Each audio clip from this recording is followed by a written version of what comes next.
Jaggy Sports, Jag Manget, October 28th, 2021. Yes, yes, yes, yes. Oh, hell yes. It is the day after that big ass blowout from the Lakers. I don't know why ESPN's starting with the Packers taking on the Cardinals tonight. P.S. Packers will lose because they're down a couple receivers, main people, but that's just me saying that Packers will lose. But let's talk about last night. I'm not talking about the World Series that Houston blew out the Braves and made it a one-all series. I'm not talking about that. I am officially talking about the Los Angeles Lakers getting blown out by 26 points to the worst team in the NBA today. They got their first win against the Lakers. Okay, so this is the same team, the Lakers, the same team that have, I think it's a four-time MVP.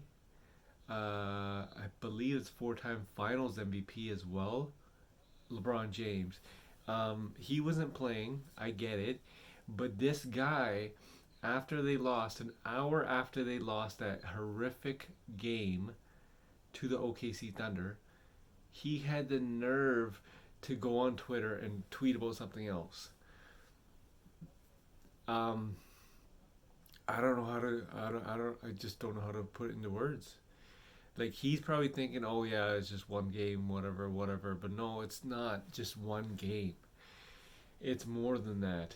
It's in the last 5 games, you've allowed 115 points average, and that says a lot because your coach is a defensive-minded coach, as in Frank Vogel, and he's trying to implement a defensive scheme structure around these guys, but they're too damn old.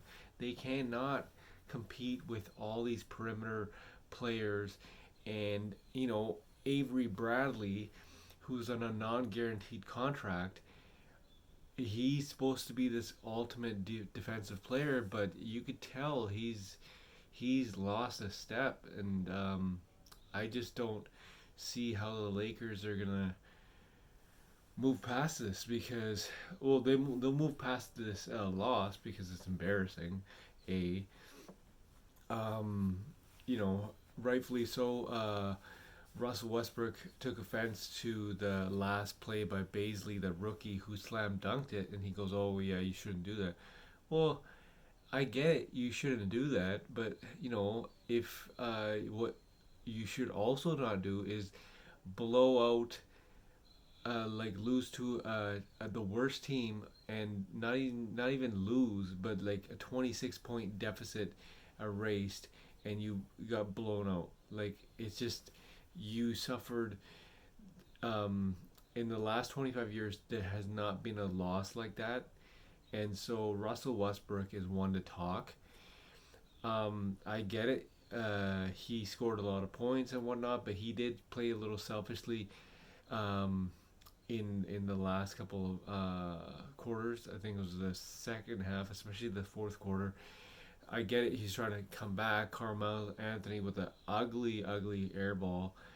I said it again, and I'll say it now. They have got to figure this out. LeBron James has got to stop being Mr. Hollywood, doing these tonic commercials and whatnot kind of thing, and just focus on basketball. I know that he says that he trains, cool, but you know what I mean. Just stick to one thing. Just stick to basketball because it's really really showing in your play, not just your play, but like I'm talking about the other play kind of thing. Like you gotta get guys like Malik Monk involved, Austin Reeves involved.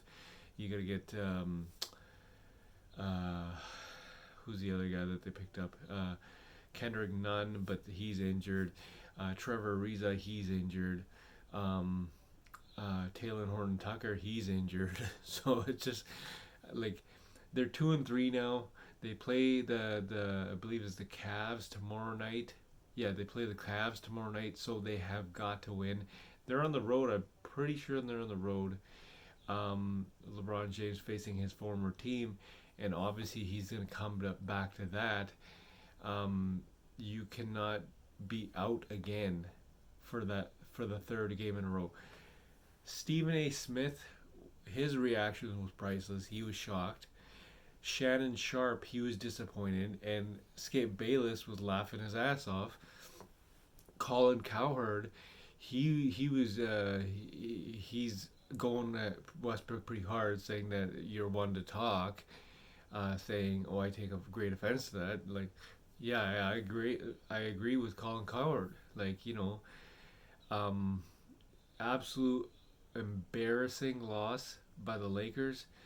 I don't care if anyone agrees with me. I don't care if anyone disagrees with me. But at the end of the day, you cannot expect to have that kind of performance and then move forward, right? Like, for example, Miami Heat beat Brooklyn Nets last night. Net. Now, I think Harden had 14 points. Unbelievable. He's not getting to the line because he's used to those BS calls that he always got, and now the actual NBA is coming down hard on those kind of calls, which really affects him. So his game was like predicated around that. Now he's got to actually play actual basketball. So um, how are you gonna if you're the Lakers? How are you gonna compete with that? Like you can compete with James Harden, but you can't compete with Kevin Durant and possibly Kyrie Irving. But at the same time, Miami Heat is on the rise. Like Miami Heat is gonna go to the finals, and I keep telling everybody this story because it's a story that's gonna come true. Miami Heat will be in the finals. Like I know Chicago Bulls, Washington Wizards, Charlotte Hornets are red hot right now, but at the end of the day, come playoff time, that won't do anything because playoff time is all about half court basketball, and Miami Heat's got it. So what I'm trying to say is, how the hell do the Lakers think they can compete with the Miami Heat?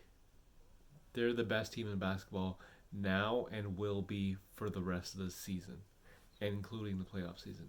So how can you compete with that when you're allowing average of 115 points per game, and it doesn't make any sense. Like Rob Pelinka, I don't know what the hell he was doing when he constructed this team.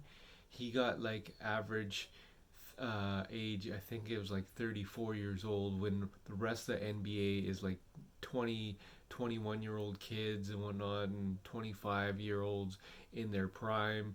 Can you compete with the Bucks? Giannis is just stepping into his prime. So, I get the first 10 games is a cakewalk, a cakewalk in your opinion, but clearly it's not. You guys got a lot of stuff to do. I'm a huge Laker fan, so this is really, really bugs me. It really gets on my nerve. I hope they figure it out. They got to make a serious change here. This is Jag Maggot for Jaggy Sports. Tune in next time, and tune into the podcast later tonight, where I will, hopefully something good happens to the Lakers. Hopefully somebody comes back from injury. But yeah, Jaggy Sports, October 28th, 2021.